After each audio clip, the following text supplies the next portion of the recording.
usually what I'll do is I'll look for the thing that is kind of like the standout in the song. So with this, I believe the vocal was like really important to them. So the first thing I did was look at the vocal.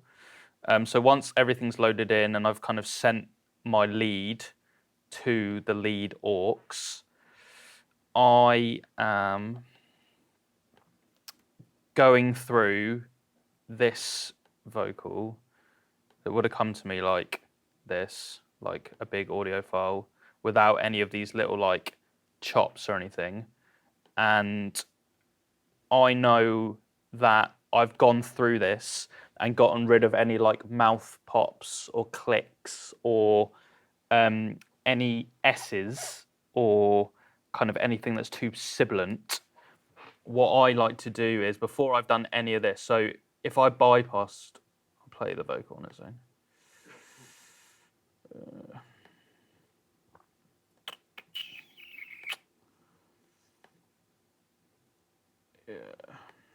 It was good till it wasn't. It was easy, but it wasn't. Let's be honest. So the vocals are already sounding like pretty good, to be honest. I'll go through it as it is and get rid of all the noises. I've got this thing called a declicker, which is by Isotope. I don't know if you guys have used them at all, but it's so good. Yeah, I haven't got the license on this one, but I'll go through and do this and do render, and that just gets rid of like any pops or clicks. And then what I do for like any S's that are like really popping out, again, I'll do this in headphones. So when I'm doing the vocal treatment, I'll listen in headphones so I can be really precise, and I'll listen at a low volume. And if any of the S's are popping out in the mix, I'll like, let me find one. It was good till it wasn't. It was So say that S is popping out. wasn't. It was The end of wasn't. I'll grab it like that and clip it and then manually bring it down. wasn't. I mean that sounds unnatural, but like if it was, too much, wasn't. yeah, I'll bring it down like that before I hit a de-esser. So sometimes if you over de-ess something, it gets a bit lispy. So it's quite a time-consuming thing to like go through the whole vocal. But personally, I like doing that because it gives me more control. And then I've got a de-esser here on it, and it's doing much less work, so it doesn't sound as intense on the S's. It just kind of smooths them off. I'll go through and clip every S down till it feels like more kind of natural to me. The de-esser I'm using on this is a Pro DS, which is from FabFilter. Do you know FabFilter? Yeah. Their stuff is awesome. Like I use the Pro Q3 like so often. This is often my first instance or my first plugin that I put on. Also, like, notice how few plugins I'm using across the mix. Like really, I'll do like more stuff on buses than individual tracks. Like less is more. I again, when I first started mixing, every single audio track had a plugin on it, and it's not necessary. Like the way that we're working nowadays, unless you're working with like live instrumentation, like a live band, but when people are kind of like producing on their laptops in Fruity Loops or whatever else with samples, a lot of those samples are like heavily compressed and EQ'd and saturated and clipped and smashed to hell. So processing things individually is a lot of the time just not needed. So I would just say less is more. Like, don't feel the need to just throw plugins on willy-nilly. I've only got 3 plugins on this actual audio file. So the first one is a Pro Q. I'm just going to play through this. It was good till it wasn't. It was easy, but it wasn't. Let's be honest. So this has got a really... Has anyone used this plugin before? Yeah? So you can do this like headphone function and listen to the frequency that you're affecting. Easy, but it wasn't. Let's be honest. So I've got this set to dynamic, which means that the EQ only activates when the frequency level reaches a certain point. So this is just removing a bit of like the mud in her vocal. It was easy, but it wasn't, let's be honest. And this was a bit like boxy. I just didn't like that. And then I'm rolling off everything above 16 and it's quite steep. I think it was just a bit, again, a bit harsh. And this is where references come in handy, sorry, and are important. I'd spoken to Hana because I had said to Mark, her manager, it would be great to speak to the artist before I start, just so I can hear it from her, like what she wants. She gave me a reference track of this artist called Austin, I think. And she said, I just love how her vocal sounds. So I was like, right, cool. Like, that's my job then, to get her vocal sounding like that. She sent me this vocal, which was like... It was good, till it wasn't. It was easy, but it wasn't. The top end and the S's are just... They were way too much for me compared to, like, the reference vocal that she gave me. So I rolled off everything at the top there. It was good, till it I could pull it back more, but... It was easy, but it wasn't. Let's be honest about this. It just makes it a bit more like bearable. And then I use this SSL strip from UAD. Waves do one like this, Plugin Alliance do one, SSL do one. I just like this one because it looks pretty. And again, like, this is the amount of dB that I'm removing. It's minimal. Like, it's so minimal on each frequency. It was good. And what I kind of do here is, I suppose I could kind of try and take the approach that a lot of like the old school guys would have done when they're like mixing, because they didn't have the screen, obviously, they were just doing it by touch with like a pair of NS10s in front of them. They'll like, so what I would have done here is, we'll do it now. So I turn this low frequency one onto bell and I'll push it up like this. It was good, till it wasn't. And I'll surf and find a frequency. I don't know if you can hear me. I'll surf and find a frequency that I don't like and then pull it down. It was good, till it wasn't. It was easy, but it wasn't. Let's be honest about this. Didn't see it from the backseat in the car ride when you called me and told me she was nobody while you were in her bed. Kept that to yourself.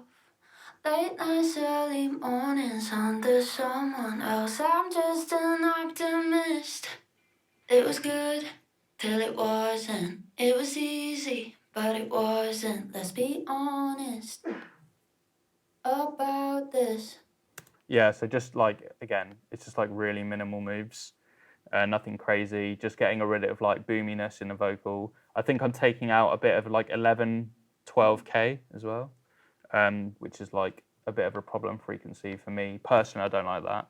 And again, like, the more that you mix, you'll find the frequencies in a vocal that your ear doesn't like. Yeah. Do you usually do this solo in the track? Yes and no. So once I've done the declicking soloed, the de-essing soloed, and then I know that some people are like, you should never solo, like, don't do that. But like, I need to hear those little pops and clicks, so I need to solo it. This is how I work. I'm sure it's wrong, but who cares? But with this corrective EQ, yeah, this, or would you... a bit of both. So I'll do what I just did there, surf, and then I'll play it in the track, and I'll just see. Yeah, I would say that reductive EQ for a vocal, I'm happy to solo it. If I'm doing additive stuff, I'll play it in the track, and I'll see what makes it kind of like stand out. In fact, one of the kind of tips that someone had said that I'm going to read out at the end was, you should always remove before you add. So like the way that I kind of think about vocals is on the actual track itself, this is all my reductive. So I'm just getting rid of low end and high end that I don't want, pulling out mids, adding a bit of kind of like flavor with the SSL, and then de-essing. So that's all getting rid from the vocal. And then when I get to my bus, this is where when I need to add stuff, I'll add it on the bus. That's just the way that I have kind of got into the habit of working. So yeah, you can see like this hook vocal here is the same. It will be treated pretty much the same, just without that kind of low there, because I probably felt that low in the hook vocal helped it give it a bit more kind of like body and helped it kind of be a bit more present in the vocal. I saw in the Q3 that you low and high shelf once, and then on the SSL strip you did it again with the filters. Yeah. Why is that? No particular reason. I think it's just like force of habit. So sometimes I'll have this SSL first and I'll just pop that up. But also it just kind of helps like reinforce the clearing up of that low end. So all the way through the mix, I'll be doing these types of things where I'm getting rid of low and high so that my lead vocal, the top of the lead vocal can occupy like 10K plus, like right at the top. And so that my kick drum and my bass occupy the bottom and nothing else is like adding to the hertz that are going down there already. The voltage, I suppose you can call it. The more, especially with like low end, I suppose high end as well, the more kind of like rumble and low end energy that you get sent to your master bus, the less loud you can put it. So if it's clearer, cleaner, and there's less information being sent there, then you'll be able to get a louder mix in the end. And it's the same with like top end energy as well. So the reason that I've kind of like rolled off here on my instrument bus, where all my guitars, my synths, my keys, I think we've got some like sound effects or something as well. I'll get rid of that top end information. If too much of it is getting sent there with my lead vocal as well, that's when it's going to start to become like harsh and a bit like irritating on your ears. So I kind of just do that all the way through. And also like the slopes on these will be different to the way that I've got it set on the EQ. So I'll do those in the mix. And that's just like where I've got it set.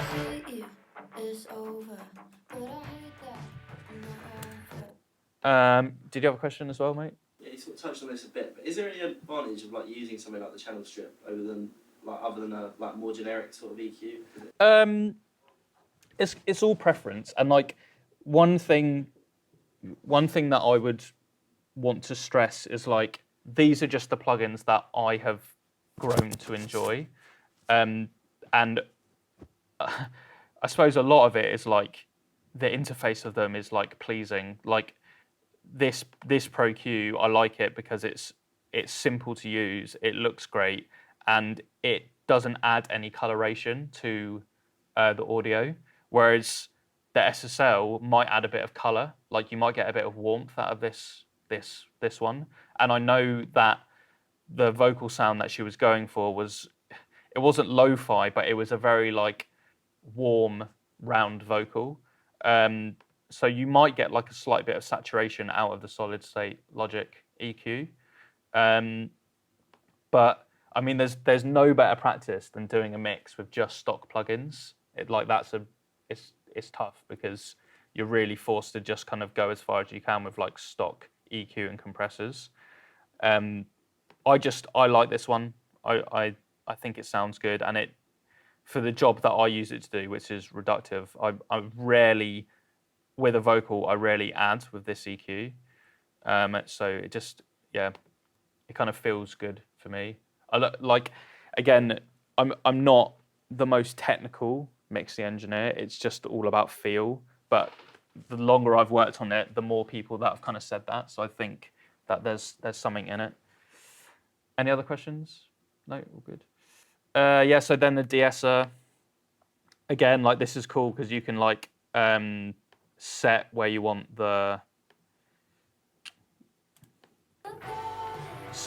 it to hit.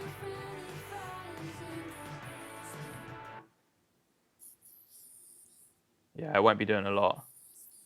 Like -2, -3 maybe. Otherwise it gets like lispy. So de-ess individually, and then also de-ess all round as well. That should be set to all round.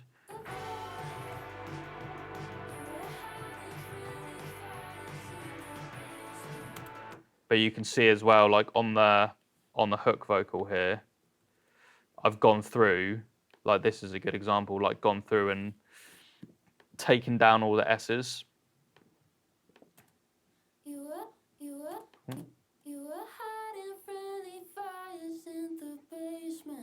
So it just sounds a bit like cleaner. I could even bring that down, to be fair.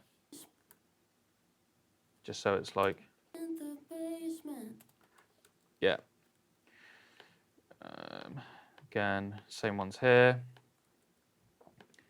And then a bit of multiband. It's really not doing a lot though. It's just kind of keeping the vocal like in check a little bit, probably pulling out like a bit of, pulling out top end there from the S's.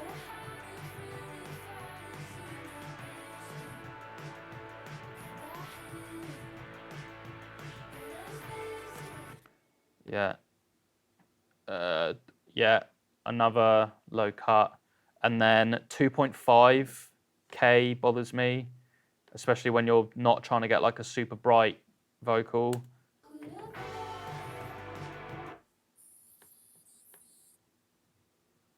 Yeah, set to dynamic again, and 10K.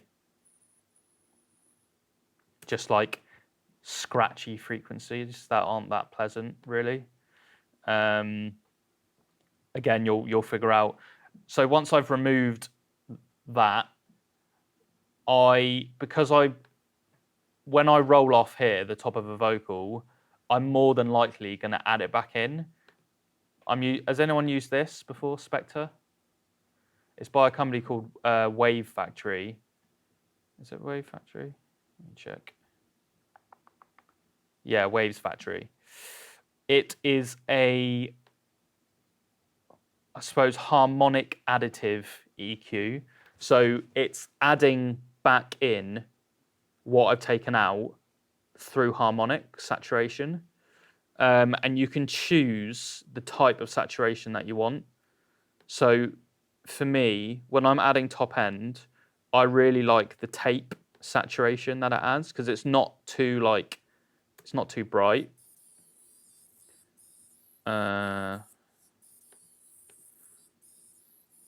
Where did I leave that off? Did you really think that I would know? Who'd have thought it? You were hiding friendly fires in the basement. If I bring it up. Kept that hidden. But let's face it. Did you really think that I would never find it?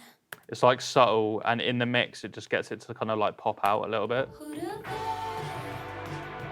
You were hiding friendly fires in the basement. Kept that hidden.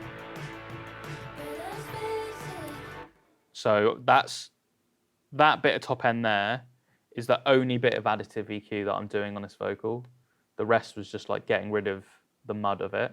And you'll notice as well that when you remove like this sort of stuff and this sort of stuff, the vocal will naturally seem brighter anyway. So there's even less of a reason to like add. I see so many sessions from like producers where the vocal has got so many plugins on, and it will be like, this plugin adds this plugin removes this, and then it's add, remove, add, remove, add, remove, and it just like, yeah, a lot of the time it's just not needed. It just overcomplicate things, and then the sound just becomes really synthetic, and yeah, it's just not the one. Yeah. I noticed that you individually just went into a clip and used the shortcut to bring the volume down. What was the shortcut to bring the volume down a bit?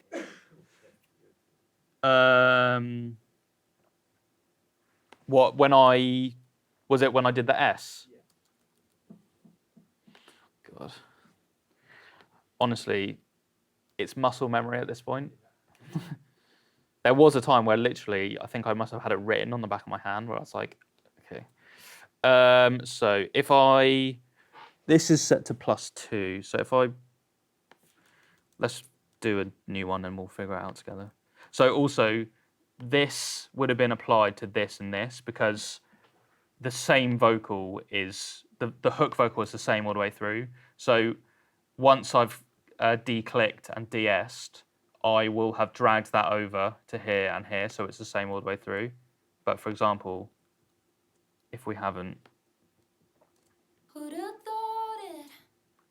so I will do Command, drag and click, and then it's Command E, and that clips it. And then this is currently +8. If I do Option and then click, it will just set it back to 0. Is that what you wanted? What about individual, like fine tuning the gain on it? Like that? With a keyboard shortcut. Like this? Yeah. Yeah, cool. So that's Control Shift and then up and down. Yeah, and you can do that with like. Yeah, no, it's cool. It's stuff that I don't really even think about, but it is really useful, especially if you're going into like being a recording engineer. You need to know your shortcuts because like these guys, they move so quick. Like, again, I worked with some American artists when I was employed at a studio, and a lot of times they would bring their own engineers with them from America, and we have got some catching up to do because those guys move so quickly. It was frightening. Fortunately, I got a bit of good experience on that and took some stuff away from it. But yeah, just get your shortcuts down. Yeah, and then again, this is like it's called Soothe, and yeah, it does what it says on the tin. It kind of like soothes the vocal. So if I set it to vocal, it'll kind of compress the harsh vocals. Why am I not seeing this? So you can see what it's doing there. So all of those frequencies which are harsh, it's pulling those down.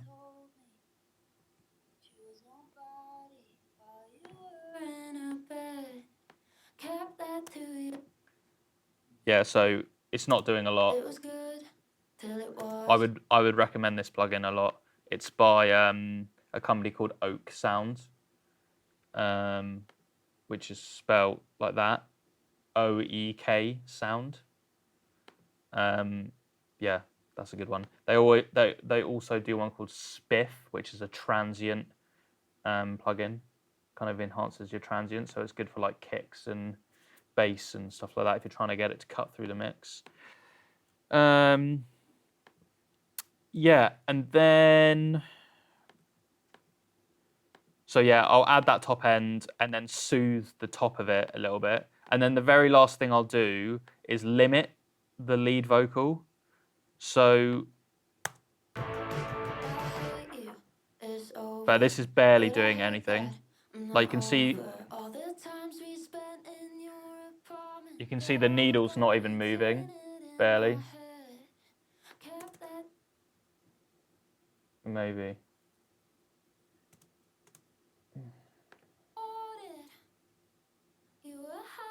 Yeah, it's just touching, like a tiny bit. And by limiting it, it just kind of keeps the peaks of the vocal like in check, like ever so slightly.